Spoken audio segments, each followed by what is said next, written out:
Equation of motion of particle is s is equal two આપણને આપેલું છે. તો s આપણને શું આપેલું છે? ડિસ્ટન્સની આપણને વેલ્યુ આપેલી છે કે distance a is equal to d cube minus dt square plus 4t plus 3. Find its velocity and acceleration at t is equal to શું આપેલું છે આપણને 2 સેકન્ડ. તો t is equal to 2 second ઉપર આપણે વેલોસિટી અને એક્સેલરેશન ફાઇન્ડ કરવાનું છે. તો વેલોસિટી આપણને ક્યારે મળે? તો વેલોસિટી ઇઝ ઇક્વલ ટુ શું થશે? ડિસ્ટન્સનું આપણે ટાઈમના રેફરન્સમાં ડિફરન્શિએશન કરવું પડશે ત્યારે. અને એક્સેલરેશન ક્યારે મળે? કે જ્યારે તમે વેલોસિટીનું ટાઈમના રેફરન્સમાં ડિફરન્શિએશન કરો ત્યારે. તો પહેલા આપણે વેલોસિટી ફાઇન્ડ કરીએ તો ds/dt is equal two d/dt બ્રેકેટની અંદર t cube minus dt square plus 4t plus શું આવશે 3.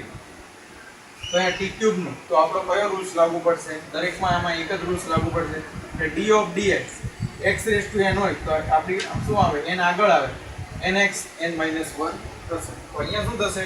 d of dt d cube એનો શું થાય? 3 આગળ આવે t square minus 3 constant t square નું શું થશે? 2 પાવર આગળ અને t ની 1 પાવર વધશે પ્લસ 4 t નું શું થશે? t ની રેફરન્સમાં 1 થશે પ્લસ 3 એટલે કોન્સ્ટન્ટ નું શું થશે? 0. તો આપણી પાસે આવશે dt સ્ક્વેર માઇનસ 60 પ્લસ 4. આ આપણી પાસે શું મળ્યું? વેલોસિટીની વેલ્યુ મળી, ઇક્વેશન નંબર 1. હવે આપણે એક્સેલરેશન એટલે શું થાય? વેલોસિટીનું ટાઈમના રેફરન્સમાં તમે ડિફરન્શિએશન ક્યારે કરો ત્યારે તમને શું મળે? વેલોસિટી. તો એક્સેલરેશન ઇઝ ઇક્વલ ટુ શું થશે? dv/dt અથવા તો d/dt. વેલોસિટી એટલે શું થાય? ds/dt. એટલે કે વેલોસિટીનું તમે ટાઈમના રેફરન્સમાં ડિફરન્શિએશન કરો અથવા તો ડિસ્ટન્સનું તમે બે વાર ડિફરન્શિએશન કરો તમે તો તમને શું મળે? એક્સેલરેશન મળે. તો અહીંયા આપણે વેલોસિટીનું ડિફરન્શિએશન કરીએ તો d/dt વેલોસિટીનું શું છે? ઇક્વેશન નંબર 1 પરથી dt સ્ક્વેર માઇનસ 60 પ્લસ 4. તો આપણા રૂલ્સ પ્રમાણે અહીંયા શું છે? જો x raise to nx n -1. તો અહીંયા 3 કોન્સ્ટન્ટ t સ્ક્વેર એટલે શું થશે? 2 પાવર આગળ આવશે અને t ની 1 પાવર વધશે -6. t ના રેફરન્સમાં શું થશે? 1. t નું t with respect to t differentiation is 1 plus 4 શું છે? કોન્સ્ટન્ટ એટલે કોન્સ્ટન્ટની વેલ્યુ 0 આવશે એટલે 60 માઇનસ શું આવશે? 6. આ કોની વેલ્યુ આવી? આપણી એક્સેલરેશનની વેલ્યુ આવી.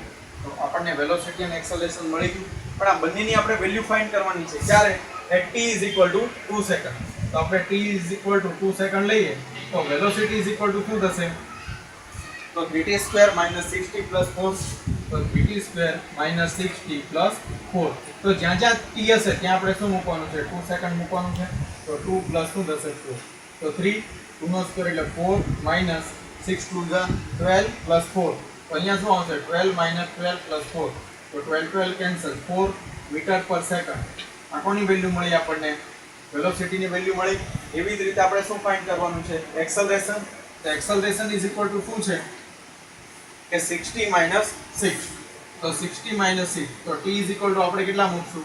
2 સેકન્ડ મૂકીએ તો 6 એટલે 12 માઇનસ 6 તો કેટલા આવશે? 6 મીટર પર સેકન્ડ. આ કોની વેલ્યુ આવી? આપણી એક્સેલરેશન.